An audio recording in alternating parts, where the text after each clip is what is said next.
August 1 August 1ನೇ ತಾರೀಕು ಶ್ವಾಸಕೋಶ cancer ನಿಯಂತ್ರಣ ದಿನವಾಗಿ ಆಚರಣೆ ಮಾಡ್ತಾ ಇದ್ದಾರೆ. ಇದರ ಉದ್ದೇಶ ಏನಂದರೆ, ನಮ್ಮ ಕ್ಯಾನ್ಸರ್ ಪ್ರಾಬ್ಲಮ್ ಏನದ ಗ್ಲೋಬಲ್ ಪ್ರಾಬ್ಲಮ್ ಇದೆ ಅದರ ಬಗ್ಗೆ ತಿಳ್ಕೊಬೇಕಾಗುತ್ತೆ. ನಮಗೆ ಈ ದಿನ ಕ್ಯಾನ್ಸರಲ್ಲಿ 6ರಲ್ಲಿ 1 ಸಾವು ಕ್ಯಾನ್ಸರ್ನಿಂದ ಆಗ್ತಾ ಇದೆ. ಅದರಲ್ಲಿ NCD ಅಂತೀವಿ, ನಾನ್ ಕಮ್ಯುನಿಕಬಲ್ ಡಿಸೀಸ್ ಅಂತ ಹೇಳ್ತೀವಿ. ಅದರಲ್ಲಿ 4ರಲ್ಲಿ 1 ಸಾವು ಶ್ವಾಸಕೋಶದ ಕ್ಯಾನ್ಸರಿಂದ ಆಗ್ತದೆ.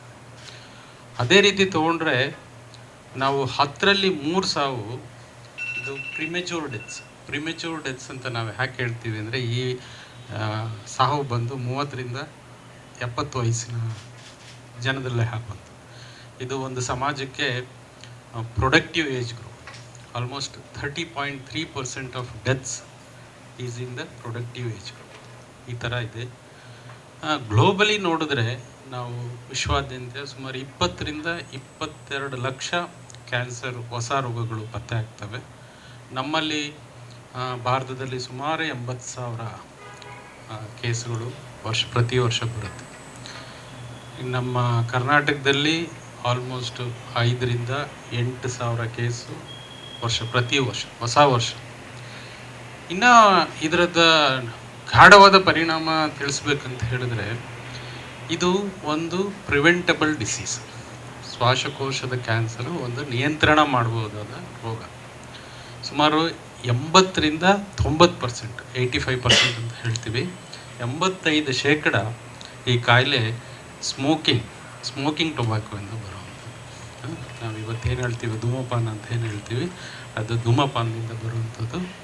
ಇದರದ್ದು ಇನ್ನೂ ತೀವ್ರತೆ ಹೇಗಿದೆ ಅಂತ ಹೇಳಿದ್ರೆ, ಆಲ್ಮೋಸ್ಟ್ 80% ಕಾಯಿಲೆ ಬಂದಿದ್ದಾಗ ಸಾವನ್ನಪ್ತಾರೆ. ಅದು ಇದರದ್ದು ತೀವ್ರತೆ.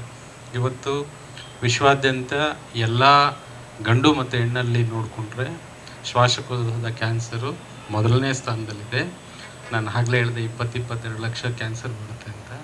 ಅದರಲ್ಲಿ ಸುಮಾರು 18 ಲಕ್ಷ ಸಾವಾಗುತ್ತೆ. ಸೊ 18.7%. ನಾವು ಕ್ಯಾನ್ಸರ್ನ ತೀವ್ರತೆ ನಾನು ಬೇರೆದು ನೋಡ್ಕೊಂಡು ಹೋದರೆ, 2ನೇ ಕ್ಯಾನ್ಸರ್ ಬಂದು ಬ್ರೆಸ್ಟ್ ಕ್ಯಾನ್ಸರು ಸಾಮಾನ್ಯವಾಗಿ ಹೆಣ್ಮಕ್ಳಲ್ಲೇ ಬರುವಂಥದ್ದು, ಗಂಡಸರಲ್ಲೇ ಬರುತ್ತೆ. ಇದು 1% ಇರುತ್ತೆ ಅಷ್ಟೇ. ಬಟ್ ಬ್ರೆಸ್ಟಲ್ಲಿ ಅದರದ್ದು ತೀವ್ರತೆ ಸುಮಾರು 11 ಲಕ್ಷ ಕೇಸಸ್ ಬರುತ್ತೆ. ಬಟ್ ಅದರ ಸಾವಿನ ಪ್ರಮಾಣ ಭಾಳ ಕಮ್ಮಿ, ಸುಮಾರು 7 ಲಕ್ಷ. ಸೊ ಅದು 4ನೇ ಸ್ಥಾನದಲ್ಲಿದೆ. ಸೊ ಇದ್ರ ಗಾಢ ಪರಿಣಾಮಗಳನ್ನು ನಾವು ತಿಳ್ಕೊಬೇಕಾಗಿದೆ. ಇದನ್ನು ನಿಯಂತ್ರಣ ಮಾಡಬೇಕಾಗಿರೋದ್ರಿಂದ ನಾವು ಇದ್ರ ಬಗ್ಗೆ ಸಾಕಷ್ಟು ಅವೇರ್ನೆಸ್ ಸಮಾಜದಲ್ಲಿ ಆಗಲಿ ಅಥವಾ ಸಾಮಾನ್ಯರಲ್ಲಿ ಇದರನ್ನು ಅವೇರ್ನೆಸ್ನ ಕೊಡಬೇಕಾಗಿ ಬರುತ್ತೆ.